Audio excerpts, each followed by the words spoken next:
Today we're going to be talking about some new identities, but first we're going to look at some of the problems from your worksheets, the Verify worksheets.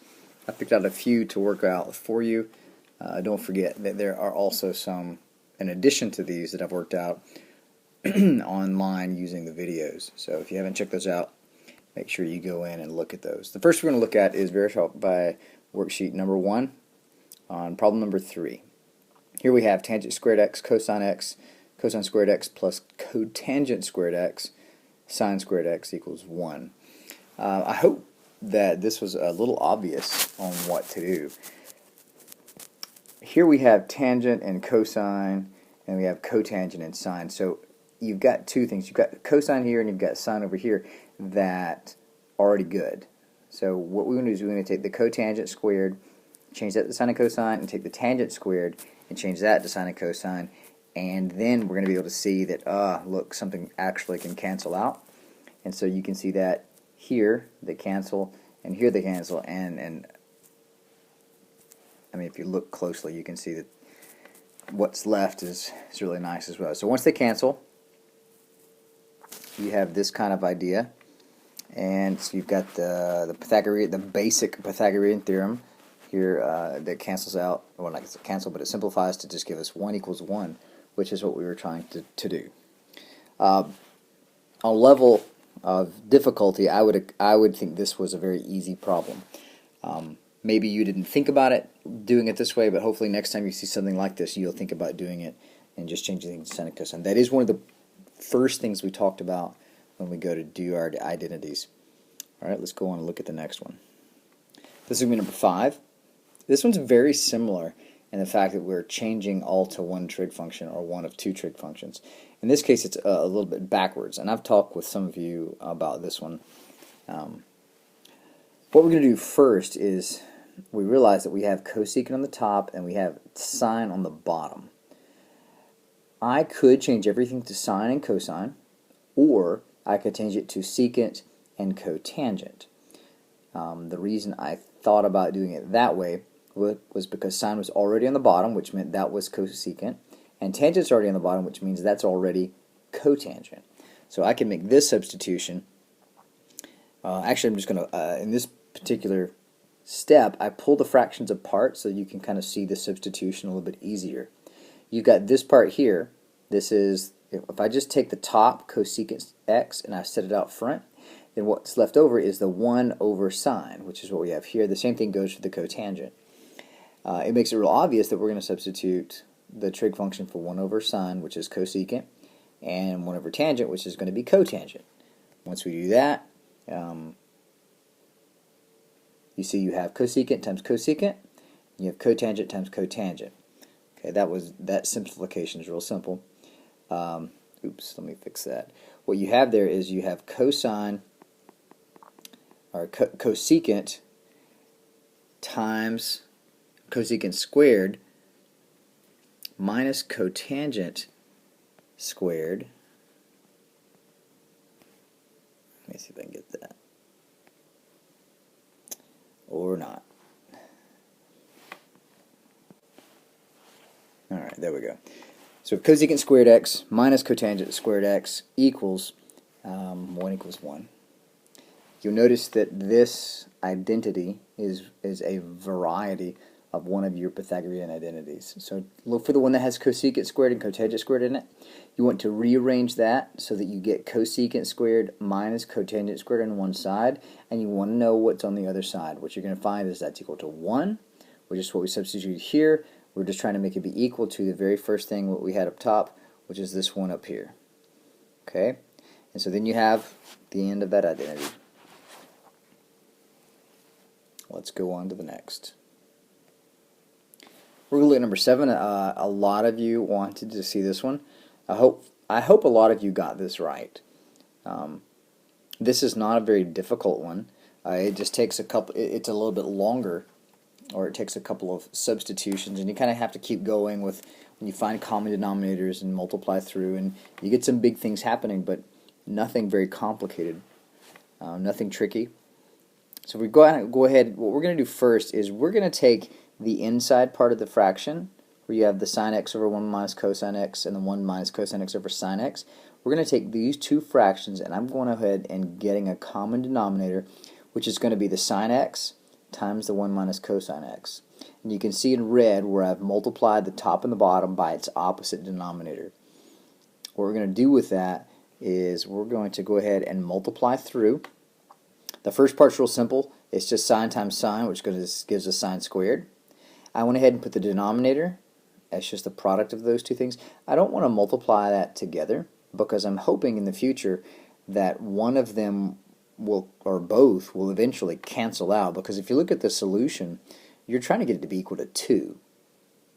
If it's equal to 2, then there's obviously no fraction, no sine, no cosine left over. So eventually I should be able to get that to cancel. If you're careful, you can look and see this sign can cancel with the sign you're multiplying out front, because the sign out front's over 1. It's going to be multiplied on the top, but we're going to come back to that. We're just going to leave that sign out front until later on. The next step is to go ahead and I'm going to go ahead and multiply the 1 minus cosine times 1 minus cosine. I'm going to do that off to the side. Make sure I get that right. It's just basic FOIL. Make sure that you do all the signs right and you get your answer. 1 minus 2 cosine x plus 2 cosine squared x. We're going to substitute that in. And then we're going to look at our problem and we're going to see, well, I need a sine and I need a 1 minus cosine to cancel out. So the next step you want to look at is, since we went ahead and multiplied all of the top part out, you want to look at all of these things up here and tell me, what can I simplify? Hopefully you noticed real quick that you had sine squared here and cosine squared there, and they're both positive. So that's sine squared plus cosine squared, and that's going to be equal to 1. So we're going to make that substitution. You end up with this. 1 plus 1 minus 2 cosine x over sine x minus, or times 1 minus cosine x. And unfortunately, we still don't seem to have anything to cancel out. However, we still have one more simplification that we can do. 1 plus 1 is 2. So if we make that substitution, and here's the part where you kind of have to be paying attention. You don't see the problem. The part on the bottom isn't going to cancel out exactly, because there's nothing exactly like that on the top. No, you cannot cancel out right there. Don't think about it. I know some of you have already tried it. Okay, but I have a 2 and a 2. Well, that 2 is rather significant, seeing how my solution has to be 2. So what I'm going to do is I'm going to come back, and I'm going to come back down here, and I'm going to factor that 2 out. Because if I do that, that's going to leave me with 1 minus cosine, which is exactly what we have right in here. And that part's going to cancel. Then the sine and the sine out front are going to cancel, leaving you with just that single 2. So here's what that looks like. First step is to factor the 2 out, leaving you with the 1 minus cosine. And now I've got 1 minus cosine on the top and 1 minus cosine on the bottom, and they're going to cancel each other out like this. So we rewrite it. You have sine times 2 over sine, and the signs here are going to cancel each other out. And I left off my x's, sorry about that. And we end up with just 2, and we wanted it to be equal to 2, just like it was in the original statement. And that is number 7 on worksheet number 1. At this point, we're going to talk about some new identities. If you've got your identity formula sheet, I would like for you to get that out right now. We're going to look at some new identities. These are actually easier to work with. You're going to actually have numbers and values to plug in or find and stuff like that. You'll also need the other side of that sheet. If you don't remember your unit circle or your 30, 60, 90, and 45, 45, 90 triangles, they're going to come in handy right now. This is actually fairly straightforward. I think most of you, once you get the idea down, this will be something that is relatively easy. So usually when I ask you to find sine of an angle, it's usually from the unit circle, unless I let you use your calculators to find it. Well, here's one where it's not off the unit circle, but I'm going to require you to do this by hand and not by calculator. And so we use two formulas for sine and two formulas for cosine and two formulas for tangent, depending on whether I'm adding or I'm going to be subtracting. And so we're going to start off with an example using sine of 15 degrees. And the whole premise is that I need to come up with two numbers that either add or subtract to get 15. And so there's a lot of things I can use, but the rule is, and you have to remember this, write this down, this is not on the slide, you can only use multiples of 45 or 30. Okay, so anything that's on the unit circle, fair game. Anything that's not on the unit circle, you don't want to use, because we're going to be using our unit circle to substitute in the values using our coordinates. And so let's kind of get started. I chose to use sine of 60 minus 45. However, I could have chosen any two numbers that, when subtracted or added, could get 15. So 15 is too small to be adding numbers together. However, I could have said 45 minus 30 and still have had the same exact result. So here we go. What we have to remember is we're going to be plugging into the formula. And if you want to look along, the formula that we're going to be using is the formula for the sum of, or actually the difference for sine. And here, so this is basically sine of A minus B. And so you can see that here, you've got sine of A times cosine of B minus, because in sine, the signs are the same. Cosine is 60 times sine of 45. So cosine of A, sine of B. This is one of those things that if you, hopefully at this point you've seen the video about Sinbad and Cosette. If you can remember that little story, then it's really simple to remember these formulas. If you haven't, if you couldn't get the video in class, then make sure you check that out online sometime. And once you learn that story, memorizing the formulas is a piece of cake. We will need our unit circle for this, and you will either have it memorized, because this part I will not give you on the formula. I will give you a formula sheet with the identities, but not the unit circle stuff. So let's pull up what's really relevant. The pieces that I need for this is sine of 60, cosine 45, cosine 60, and sine of 45. So basically the sine and cosine of 60 and the sine and cosine of 45. I went ahead and wrote those in, and you can see those right here. All four of those pieces, and you can see that as we go along, up in the top there, you've got all the different values that we're going to be substituting in. So literally, I'm just going to substitute those in. This is what it looks like. So what you see here, this is the sine of 60. This is the cosine of 45 minus the cosine of 60 times the sine of 45. And at that point, it becomes just computation. And I'm going to multiply the two fractions on this side, and then I'm going to multiply the two fractions on that side, and that's going to be it. I'm going to write it as one fraction, because you can clearly see that the denominator for both fractions is going to be 4, because we're multiplying 2 times 2 and 2 times 2. Okay, and if we do that, we're going to get this. And when you do a number of these, and you're going to see that every time we do this, we get something with the square root of 6, the square root of 2, and 4. So depending on which one's positive or negative, you could get a lot of different results here. But they're all going to be basically the same mixture of pieces. If you need to rewatch that, this video, of course, is online. Make sure you go back and check these examples out. Let's do another one just to kind of keep you going. If you need to pause this as we go along, please pause and ask questions, or let people catch up. Okay, let's go on to the next one. Tangent sum and difference is one example that you can go down a road and it can be very ugly, but I'm hopefully going to keep you from doing that. Here we have tangent of A plus B. So why don't you notice the way I remember these formulas? The formulas are going to be the same, it's just the signs that change. So tangent of A plus B, the top part is the same, it's plus. But the bottom part for tangent is always opposite of the top. Alright, here's the other one. This is a minus b, tangent of a minus tangent of b.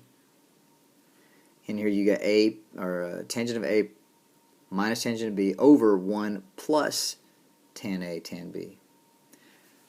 I want to do an example with this one. And so there's one thing I want you to make sure to try. This isn't something that you can always do, but if you can avoid using 30 degrees, you're going to save yourself a lot of work. When you do tangent of 30, you introduce about twice as much work if you can avoid using tangent of 30. So here's an example of how I can do that. We're going to do tangent of 15. Now I could use 45 minus 30 and get 15 degrees. However, I'm trying to avoid the 30 degree angle. So we're going to do like we did last time with the sine, and we're going to use tangent of 60 minus 45. Because really, if you think about it, that's really just 15. Right? But I need the two a and b parts so that I can plug it into my formula. So this is equivalent to just tangent of 15 once I work it out and get the numbers for it. So you can see here I've plugged in, I'm using the tangent, the subtraction example, I'm using this one. So a in this case is going to be 60 and b is going to be 45. So I've plugged those into the formula, as you can see in the bottom part here.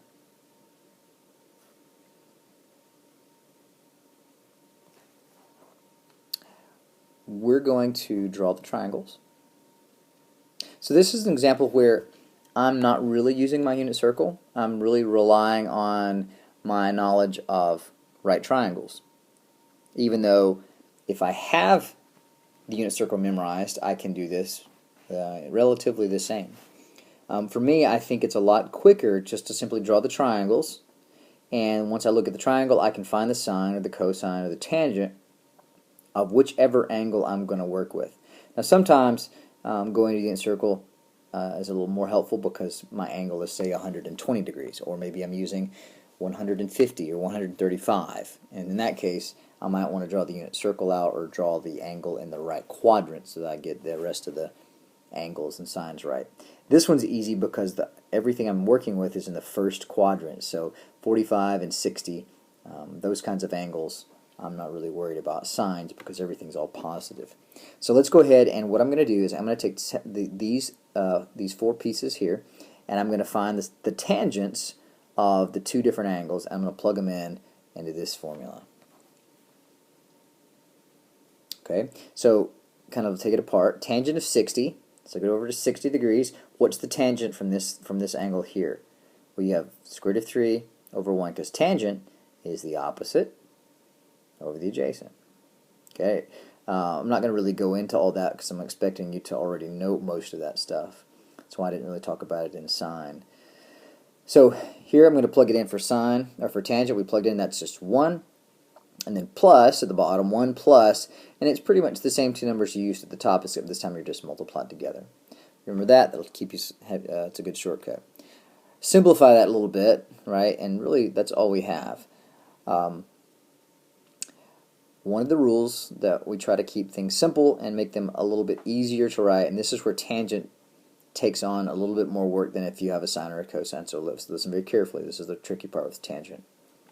This is not a completed answer. What we want to do is we want to get the radical out of the bottom. We want to rationalize this. But that's a problem because you have two parts. When we rationalize a denominator with a radical that has two parts, we multiply by what's called a conjugate. You should know this. So if I multiply by the conjugate, it'll look like this. Whatever the bottom is, you're going to take the sign in the middle, just the one in the middle, and you're going to change the sign to whatever. If in my case it's positive, so I'm going to change it to a subtraction. So it's 1 minus the square root of 3. I do that to the top and to the bottom, and it's going to basically become a multiplication, a distributive property or FOIL problem. You're going to multiply these two pieces together and then these two pieces together. Let's look at that. Okay, remember, some of you are freaking out right now because I'm going so fast. This video is online. feel free to sit and listen. You can go back and watch this and take notes on this and do whatever you need to.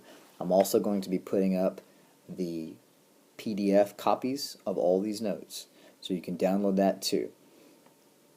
All right. So here we've got the finished product for both pieces, and at the next step, I'm just going to look at these, and you have the square root of 3 minus 1 plus the square root of 3 on the top. Well, the negative 3 and the negative 1 are common, and then the 2 square roots of 3's are common. So I'm going to combine the same thing for the bottom. I'm going to combine all those parts, those like terms together and get one thing. And so here we see that negative 3 and negative 1 make negative 4. And we have 1 square root of 3 plus another one that gives us the 2 square roots of 3 here. And at the bottom you have negative 1 minus negative square root of 3 plus square root of 3 that cancels out. And then we have positive 1 plus 3 to give us that negative 2 at the bottom here. And we can see, and yes, I know you're all excited, you can cancel the 2's and with the 4 here. Okay, here we have, they all share a factor together, which is going to be the negative 2. So once you cancel, you're left with just 2 minus the square root of 3 over 1. Notice the sign changes. If you think about that, it's negative 4 divided by negative 2, which is going to be a positive 2. The positive 2 square roots of 3 divided by negative 2, that's why we get negative 1 here, because it's positive 2 over negative 2. So you see that negative 1 square root of 3. Although the 1's not written, it's implied. You can write 1 if you want to, but that doesn't need to be. Okay, tangent, a little tricky. It's this piece here that you have to practice. You'll have a couple of tangent problems to do for tonight for homework. In fact, you will have this exact problem to do again for yourself. So if you get stuck, you can come back here and see what I've done. And you really want to try to do this on your own and not copy. You want to be able to go from start to finish, knowing what to do each step of the way. Okay, let's do one more. This is actually easy. We're going to end on an easy note here. Going backwards, you know, in math, we always like to teach you forwards and then make it really difficult by going backwards, although this is kind of the other way around. The backwards method is much, much easier than going forwards. So what we've done now is I'm giving you the sine of 22 times cosine 13 plus cosine 22 sine 13. And I'm going to be asking you, what was this originally? This is the sine or the cosine of some single angle. And you have to recognize, well, looking at my sum and difference formulas, which one is this? Is this sine of a plus b? Is this cosine of a plus b? Right? And the easy way to tell is you look at one term and sine and cosine are together. Right? If you remember from the video, if Sinbad sets up the date, then he sits with Cosette. Okay, if you haven't seen the video, that isn't going to make any sense whatsoever, but you'll get it later. So here's what we're going to look at. What you see here is really just the sine of a plus b. If you look at your formula sheet, you'll see how that this mimics exactly what that sine of a plus b looks like. And the only thing you have to do is take a and b, since it's sine of a plus b, is add them together. And that's pretty much it. Okay, here's another one. Actually, I want you to try this. Pause the video for a minute and try this one.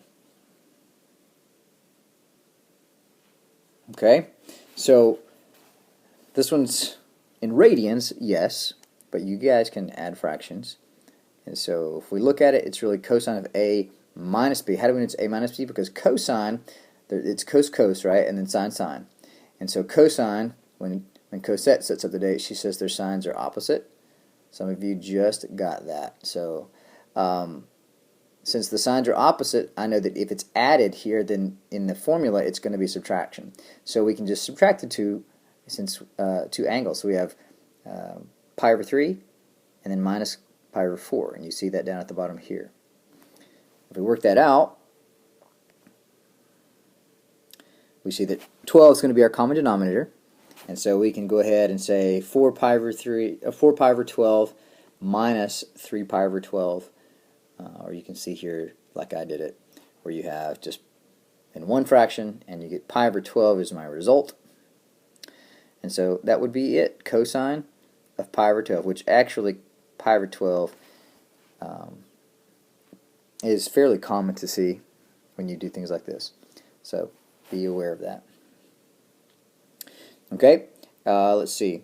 For homework, you are going to have a worksheet. It's a combination of a lot of things like this. So make sure you download the worksheet. If they didn't print it for you, it will be available on our website. If you have time in class, which this only lasted for about half the period, so if you have time left over, you can get an iPad out and use that as a worksheet if they didn't get printed. If they did, then you have plenty of time to get started and work on that. If you haven't finished the Verify worksheets, make sure that you've finished those before Tuesday. So there, in addition to this worksheet's really for class time. But the verifies and this part, you have a little bit of verifies on there. I'm not so concerned that you finish the verify problems on this new worksheet, but I do want you to spend a little bit of time doing all of the other problems, especially the sum of difference formula problems on this sheet. So this is due tomorrow. Now,